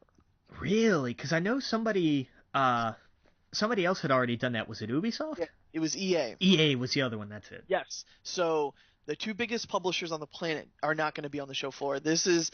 We're starting to see the. We're witnessing the downfall of E3. Not downfall, but it's changing the way the show is going to be. Right, but we're still going to have presentations, though. Still have presentations. Like, we're still going to see EA stuff. We're still going to see Activision stuff at E3. It's just not going to be on the floor. Exactly, and it's smart. Why spend all that money for the floor space when all people care about is the presentation? Right. So this is not going to affect you or me. This is going to affect anyone that wants to go there and play games and be a part of the experience. Right. They're going to be two big spots missing that maybe Kojima. No, I'm just kidding. Maybe, who knows? Who's going to fill it up? So we'll see. We got some Pokemon news. Yes. Pokemon Sun and Pokemon Moon was announced. Pokemon Sun and Moon. Okay, sure. Yep, they holiday 2016. Yeah, we know nothing about them, but okay. Exactly. So now is this going to be both? Yeah, I think it's going to be both America and Japan at the same time, just like the last few were. Yeah. Which is perfect. Oh, can't wait. I've been playing Yellow and I've been playing X and Ruby because I've been back into Pokemon. I played a little bit of Digimon. I was like, oh man, this is getting close to that itch, but it's not it. And yeah, playing Yellow again brings back so many memories. Yeah, I bet. And at first it's a little jarring because you're like, okay, yeah, it's definitely Game Boy Advance, but once you get out of Pallet Town, it's like boom, right back to nostalgia. It's a-okay. Yeah. Yeah. Battlefield 5 reportedly set in World War I, according to Retailer. Okay. Absolutely. We haven't really seen too many war games in World War I, and I want to go back to those kind of time periods where the guns are a little bit different. They're not just dead on. You have to play with it a little bit. Sony files patent for glove controller, which makes perfect sense. Apparently, it has it can tell with at least one finger, so it can tell you're grabbing something. Yeah, makes sense with their headset. Sure. PlayStation TV no longer on sale in Japan. Bummer. So yep, that's probably going to follow suit in the other territories, I imagine. Yeah. Yeah, it was a cool idea, but I didn't see that lasting long. No, it didn't work. It Right. didn't work. Yeah, the beta for PlayStation 4 3.5 update starts soon. Some of the key features here are you can be offline, which should have came with the freaking system. Right. Because sometimes no offense to a lot of my friends, I love hanging out, talking to my friends, but sometimes I just want to get on and not let anyone know I'm there. Right, you just kind of want to be left alone because you feel bad. Like, hey, Right. I want to do this. No, I'm kind of doing this thing now. Like, go away. Exactly. I'm playing a single player game, and no, I'm good. And you don't want to be rude, but you're just like, yeah, just kind of want to chill. That's exactly how I am with a lot of games. Yeah. Appear offline, user schedule event, play together, which is kind of interesting. The schedule event's kind of cool, I guess. Like you can make a play date. Yeah. Remote play for PC and Mac, which is interesting. You can remote play to your PC or Mac. It'll be fun. Yep. Daily Motion as well. No one uses that anymore, but okay, that's some of the basics. Killer Instinct Season 3 details. I guess they're holding an event. Let's see here. What's going to be in Season 3? Some new isn't it Frogger? Or no, Battletoads is in it, right? Yeah, one of the Battletoads, the Arbiter, I think. Okay, the Arbiter from Halo, that's right. Yeah. Yeah, that's cool. That's cool. Yeah, it's going to be at oh hell, I don't remember. Well, Xbox actually announced, and we can talk about it real fast. We got a few minutes in this segment of video games, but they just announced a lot of games you can play now on PC. They're going to sell on the Windows market. Okay. A lot of the first party games, like I think Gears of War was one of them, Ori and the Blind Forest, a few others. Sure. Makes sense. So a lot of it's kind of scaring some Xbox people. Oh, they'll get over it. Right. But some the other big piece of news before we take a break is Uncharted 4: Thief's End was pushed 2 weeks because it was because of a manufacturing thing. They need to make sure they have enough discs or whatnot. Apparently, this has nothing to do with the game being actually made and produced. It's actually, I'm sorry, the physical production. Yeah. The physical production. That's it. So that's not burning. The house isn't burning down. I know, but like I think they should release it digitally for us. Right. They really didn't expect a massive. Really? Imagine that. Imagine doing it digital 2 weeks ahead of time. God, you would piss off so many people. Yes. Okay. All right. We're gonna take a quick break. Again, you're listening to We Geek Podcast on the N.FM, and we'll see you guys in a minute. Welcome back to We Geek Podcast on the N.FM, and what we're going to do is we're going to talk about the 2 books we read, Lords of the Sith and Hitchhiker's Guide to the Galaxy. But before we do that, we're going to talk a little bit about the Oscars. Because they were awesome. Yes, absolutely. So, some big things. We got Leo winning. Yes, the finally a billion memes are now completely irrelevant. Yeah, and I saw one that was like, now it takes a thing of its own, and it showed him like, I don't know, it took the same memes as before, but like it took a spin on them and stuff. I thought it was cool. My favorite was Master has given Leo an Oscar. Leo is free. Yes, exactly. That was my favorite, I think. Oh yeah, and it's well overdue, man. The guy's he puts out such good work, and he's always been. There's just always been that one person who might have deserved it just a little bit more. Yeah. Sometimes I thought he deserved it, but you can't win them all. But he did. He finally did it. He's gonna die happy. Right.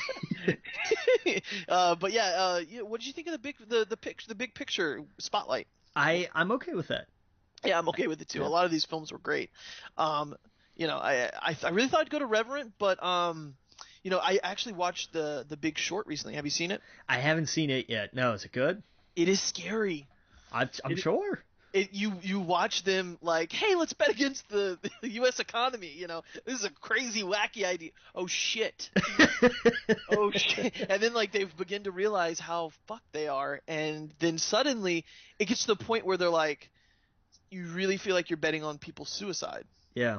You're betting on people dying, and they talk about how unemployment goes down 1%, 40,000 people, or go up 1%, 40,000 people are dead.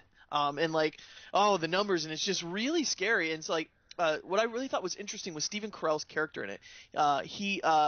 He's of course funny in most of the stuff he does, and he's funny in this. But there's a storyline with him that's really actually dramatic and heartbreaking, and you're just like, oh wow, it's a little close to home for him. So it's really good. After watching The Big Short for a little bit, I thought that might get it. But yeah, Spotlight definitely not should have won, I guess I should say, but it makes sense. Yeah, really good movie. And hats off to Mad Max for winning every technical award ever. Oh yeah, yeah. In our personal bets, I of course put stars just because I'm a fanboy. Yeah. But yeah, Mad Max, well deserved. Like that's a thing you have to see in the theater. When I saw Avatar, I couldn't tell anyone. It was like, don't watch it on TV. Don't watch it on your Game Boy Color. Don't watch it. You have to see it in 3D IMAX. Yeah. Same with Mad Max. Like Agreed. they were showing some of the scenes like in the desert, and she's sitting there and the wind's blowing. You have to see that on the big screen. Yeah. Yeah. Anything else from it that's exciting or? Just, I mean, that's pretty much it. Yep. Like I was never disappointed. The supporting actor was surprising, I thought. That was the only one where I was like, yeah. Like I liked Mark Rylance, I did, but I don't. See, I picked Stallone too, but I kept thinking about it. That is a character he has played like 7 times, so I think maybe that's why he didn't get it. Well, and I mean, I understand why Stallone didn't get it, but I mean, of everybody else nominated, I really thought like Rylance was the one that wouldn't. Like I really Right. didn't think like why was this character nominated? Like not just him, but the character. I was like, I wasn't real big on that one. Right. Like I get it. I was surprised at, I did like not that I liked his character. Obviously, he was a spy or whatnot, but he did make me kind of go, well, you know what? He was loyal to his country. It sounds kind of bad saying that, but I mean, but also that was kind of the crux of the movie. Right. And right. I mean, I get it, I understand it, but like I just I'm not mad about it or anything. I've been mad about Oscar winners in the past, but which in itself is kind of silly. But hey, I love movies, sue me. Right. But Exactly. God damn it, Crash. But like I like that movie. Best Picture. I'll punch a child in the face. That's how mad that makes me. That best movie. You don't like the racist car crash movie. Not enough to say it was the best picture. Are you kidding me? I know. God. But I wasn't mad about it. I was just kind of disappointed. Right. But I'm okay with it. Good for Mark. Cheers to him. Right. But kind of a bummer. Yeah.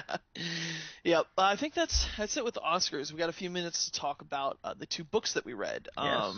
None of which were narrated by Ali G. Oh God, that would have been perfect. Actually. Which they didn't let him do. He had to sneak that past them when he got on stage. He did? Yeah. He had to run to the bathroom right before his presentation, and like his wife helped him put on the beard and everything. Oh wow, they didn't know he was gonna do that. They because I think like he had asked them like, can we do it this way, and they went no. Oh, that's perfect. And so he did it anyway. And he was brilliant too. I thought he pointed out the controversy, and he did it in a funny way, and I thought it was great. Yeah, oh, man, he needs a host next year.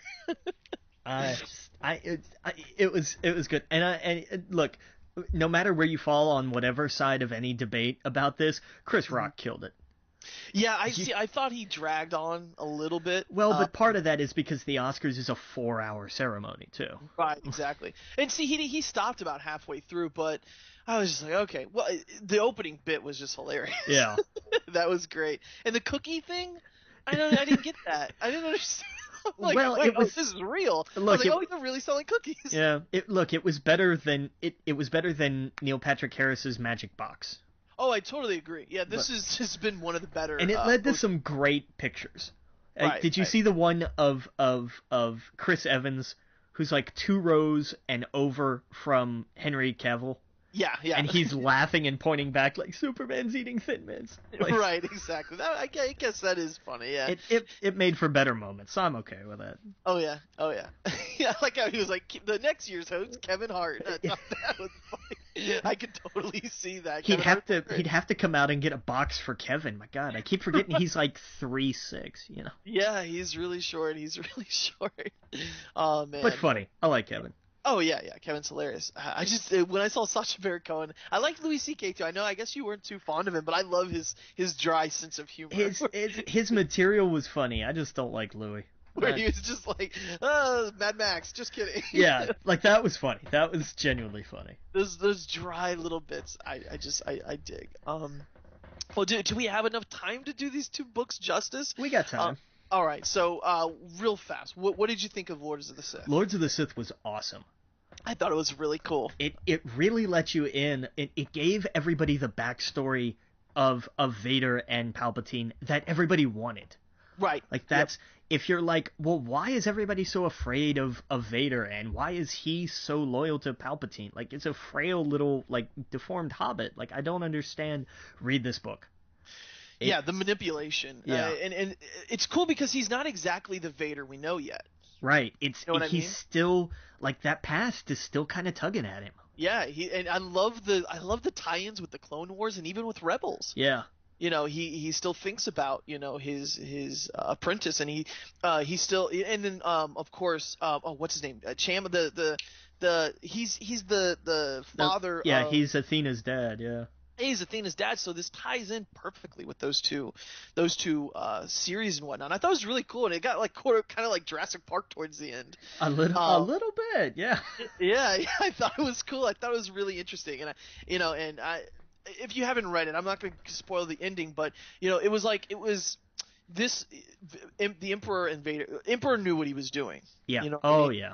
Yeah, and this was, you know, so it was cool. I thought it was cool. So do you have anything else to say about it, or? No.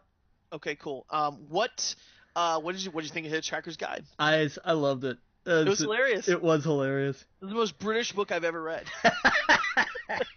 It was a little hard sometimes, but yeah, it was hilarious. There, you get a couple points where you're like, why am I reading this? What is this? And then, like, as it all kind of starts to coalesce, it just gets even better. Yeah, and there was a lot of points where I laughed because it was like, if I was British, that would be really funny. If that makes sense. I don't know if that makes sense in my head, but there's parts where I laughed and I was like, that is really British. Yeah. And if I was from England, that would be a lot funnier. But you have one question that you're allowed to ask. What is your one question? Where's the tea? Right. So, yeah, you really like tea. Yeah, I thought it was great. I thought it was a good book. And this was a movie, right? They did a movie from it, yeah, at some point. I think I've seen the movie. For some reason, I'm thinking of like what do you call it? The Star Trek. Galaxy Quest? Yeah, I don't know which one I saw. I don't know. They did. You might also be thinking Evolution. Maybe I'm thinking. Yeah, exactly. Yeah. No, wait. I don't know. No, Evolution was with the guy from X-Files, right? Right, with the Covenant. Yeah. Right, and like Orlando something or another. All right. Well, we are running out of time. We got to pick a book for next week, real fast. I don't know. Let's pick what. Let's actually switch. What book should we do? You pick. Okay. We talked about it earlier. Let's just do the cast recording for Hamilton. That way, I can finally shut up about it. Perfect. We'll talk about it next week. There we go. And yep, there we go. So we'll do Hamilton. So yeah, again, we'll be back next week. You can find us on Facebook, We Geek Podcast. We have 2 pages, like and talk on one. Our Twitter at We Geek Podcast, at Adam Estep, and at the Logan Witt. Our Gmail is wegeekpodcast@gmail.com. My home address, and I'm just kidding. We'll see you guys all next week, Captain.